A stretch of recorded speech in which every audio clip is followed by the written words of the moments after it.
Hey, welcome to Tutorial Lore. This video explains the Glitchcam video effects app and whether it's worth using. Quick disclaimer. This is an explained review based on user feedback and online data, not personal use or a visual demo. Glitchcam is a video effects app designed to help users create eye-catching edits using glitch effects, retro filters, VHS distortions, and aesthetic visual styles. It's available on both iOS and Android and is popular among creators making short videos for TikTok, Instagram Reels, and YouTube Shorts.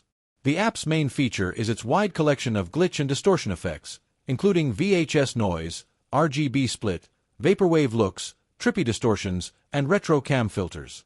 Users can also add music, transitions, motion effects, and adjust clip speed for a more dynamic look. The interface is simple, making it easy for beginners to apply multiple effects with just a few taps.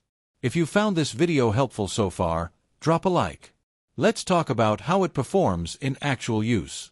Many users appreciate how quickly the app can turn simple clips into aesthetic edits without advanced editing skills.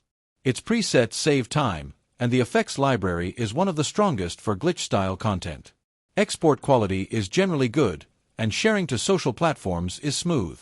However, there are some drawbacks. Many effects are locked behind a subscription, and the free version can feel limited. Some users report occasional lag when stacking too many effects, and the app is not designed for complex, multi-layer video editing. Additionally, if you prefer clean, cinematic edits, the glitch style may not fit all projects. In summary, the Glitchcam app may be worth using if you enjoy glitch aesthetics, want fast visual effects, and create short edits for social media. However, if you're looking for a full-featured editor or want access to all effects without paying, it might not be essential for you.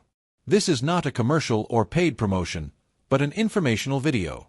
For inquiries, contact the email address stated in the description.